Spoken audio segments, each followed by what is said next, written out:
윤석열 대통령 계좌가 가압류가 됐군요. 이진관 재판부가 인용을 해서 가압류가 됐다고 합니다. 이 명태균 정치자금법 사건을 담당하는 재판부가 이진관 재판부예요. 네, 여러분들이 아시는 그 이진관이 맞습니다. 그 특검이 추징보전 청구를 했어요. 그래서 이진관 재판부가 대통령님의 계좌에 추징보전 절차에 대한 그 신청을 인용을 해서 대통령님의 계좌가 가압류가 되었습니다. 지금 현재 대통령님의 재판은 총 8개예요. 내란 특검에서 4가지 혐의에 대해서 이제 기소를 했고 재판이 끝난 것도 있고요. 내란 우두머리 사건, 그리고 일반 이적 사건, 특수공직방 사건. 특수공직방 사건은 이제 그 1월 16일 날 징역 5년의 실형 선고를 받았죠. 사실 이런 부분도 다 수사권이니 뭐니 하는 계엄이 내란인지 여부에 대한 판단이 어느 정도는 선행이 되어야 되는데 어쨌든 선고가 났어요. 5년이라는 중형이 선고가 됐죠.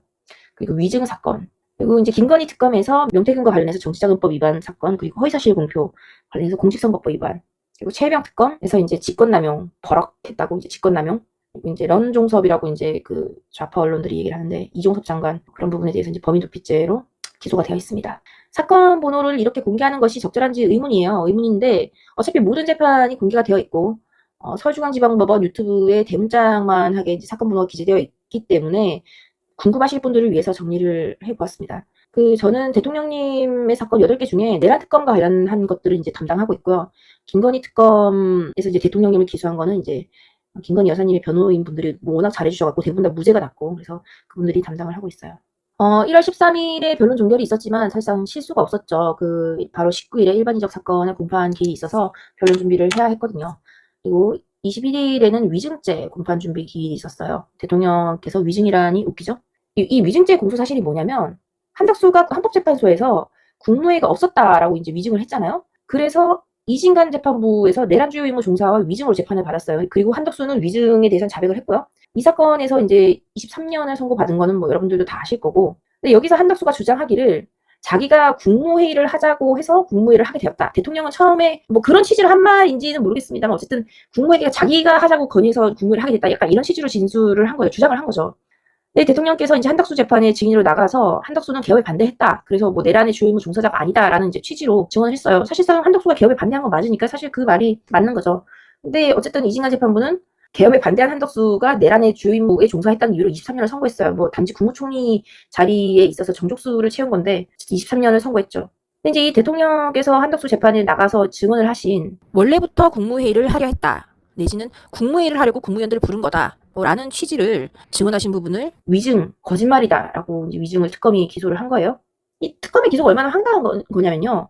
대통령이 국무회의를 할 게 아니면 국무총리, 경제부총리, 행안부 장관, 법무부 장관, 심지어 국무위원도 아닌 국정원장 조태용도 거기 있었어요. 왜 불렀어요? 왜 부릅니까? 뭐 계엄 선포하는데 고소 치려고 그 국무위원들 부르나요? 그러니까 이상민 장관도 헌법재판소에서 당연히 국무회의가 있었다라고 이제 증언한 바가 있고, 조태열 장관도, 국정원장 조태용 말고 조태열 장관도 당시에 어떤 대화가 오갔는지에 대해서 이제 당시 상황이나 그런 것들에 대해서 증언을 한 바가 있고요. 그러니까 무엇보다 특검의 기소가 황당한 것은 내란 우두머리 공소장 사건에도 국무회의의 존재나 뭐 국무회의에 대해서 이런 것들이 이제 실제로 확인이 돼요. 그러니까 자기네가 그렇게 기소를 했어요. 근데 그거를 하자 있는 국무회의라고 주장을 했죠. 또 뭐 그 얘기가 너무 길어지니까 일단 넘어가고. 근데 한덕수는 헌재에서 위증을 해서 스스로도 이제 자백을 했어요. 헌재에서 국무회의 실체가 없었다라고 해서 이제 탄핵 사유 중에 일부가 되었는데 그 위증으로 재판을 받으면서는 자기가 내란의 주요 임무에 종사하지 않았다라고 이제 주장을 하면서 자기 덕분에 국무회의가 개최됐다. 약간 이런 취지로 주장을 했고, 특검은 이제 뭐 여기서 이렇게 주장하고 저기서 저렇게 주장하는 한덕수의 말을 기준으로 삼아서 이제 대통령이 위증했다라고 해서 이제 위증죄로 추가 기소돼서 재판이 진행 중입니다. 대통령님이 지금 진행되고 있는 사건의 일정표예요. 2월, 3월, 4월, 5월, 6월까지 기일이 다 나와 있어요. 사실 2월달 일정표를 보면은 빨간색, 지금 이제 제일 바쁘게 돌아가고 있는 일반 이적 사건의 일정표이고요.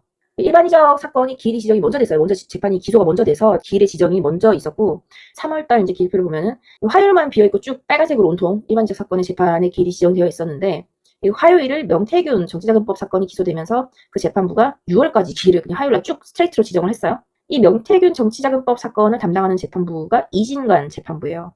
네, 여러분들이 아시는 그 이진관이 맞습니다. 그 특검이 추징보전 청구를 했어요. 그래서 이진관 재판부가 대통령님의 계좌에 추징보전 절차에 대한 그 신청을 인용을 해서 대통령님의 계좌가 가압류가 되었습니다. 근데 어쩌죠?